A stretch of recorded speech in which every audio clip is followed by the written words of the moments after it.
Hey friends, in this video I wanted to share a little bit of the process behind this album cover I made for Jazz Daredevil, aka Jon Benjamin. And so here's the drawing that I did before I painted, but before that there's always a process of showing some sketches.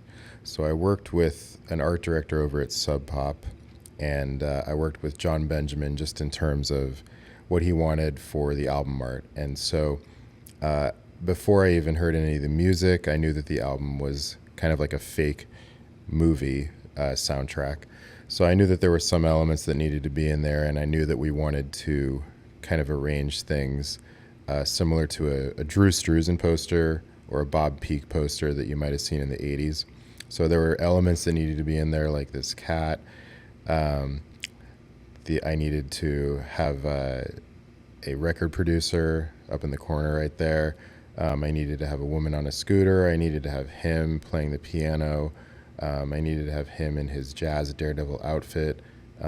This moon-faced character, I'm not even sure what that's about, but these were all elements that I knew needed to be in the final painting. So as I render this here, whenever I draw before I paint, I like to add enough value. I like to make sure that the drawing is pretty solid. And by understanding the line work and the direction of the light source, it helps to just kind of ensure that the painting goes smoother. So I go into my garage at my studio, I use some workable fixative, and this helps to make sure that as I paint, I'm not smudging anything over. And for the color, we wanted kind of a nighttime noir sort of feel. So I'm going to go over basically the whole drawing with this sort of bluish tone and then a little bit of this more purple tone. In the final version, this purple got a little muted, and that was kind of a decision that we all agreed kind of worked better for the vibe of things. But what I kind of do when I'm painting is I tend to think about painting in the sort of broader areas, like the more thematic colors first, and then going in and doing a little bit of detail later on. And I try to think broad to specific in general as I go. So even though the end result, there's going to be a lot of color, as I'm going around and doing these darker colors and more of these midtones, I'm really thinking of a way to spread the colors all over the place. Like the color that is in this black cat here, which is actually, the reference for this was my cat Charlotte. But this is the same color that I was using in that swivel chair earlier.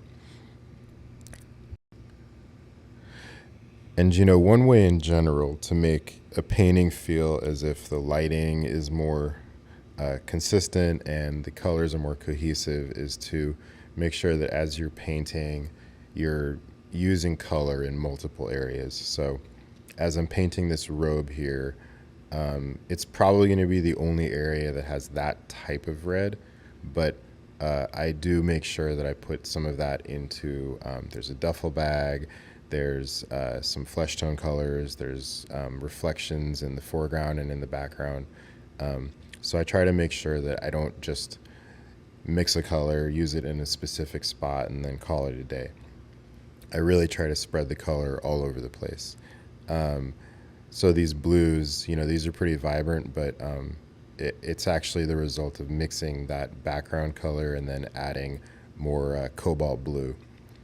So now I'm getting into some of the more kind of flesh tone areas, and as I'm moving around, I'm kind of aware that, he needs to be, Jon Benjamin's character needs to be the central focus. So that's going to be the area that has the most detail, the most contrast, and the characters in the back, they're going to have some contrast, but it's never going to really compete with the rendering level in the foreground.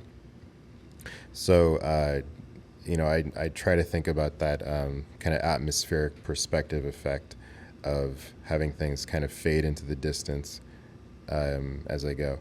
So now here I am working on some of the details just in the beard.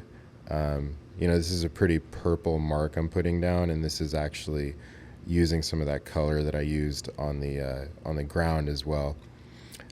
Smaller brushes for details and the cat's eye right there. And now here's a shot of it pretty near completion. So I'm just doing some final touches in here.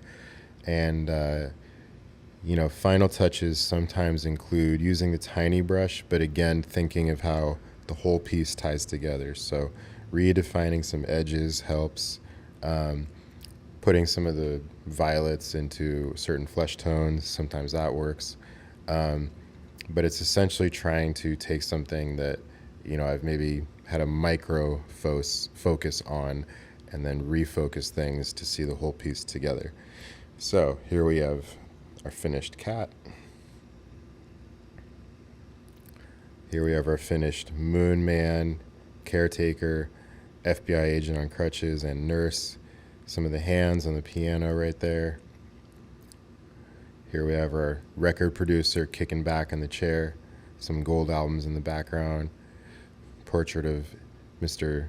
Jon Benjamin, Jazz Daredevil, duffel bag full of money. Again, I'm not exactly sure how all of this works, but here's the sketch once again.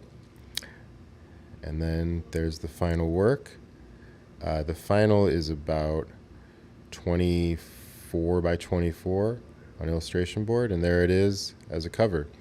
And the coolest thing about working as a commercial artist, at least for me, is to see how it looks in print and to have the tangible object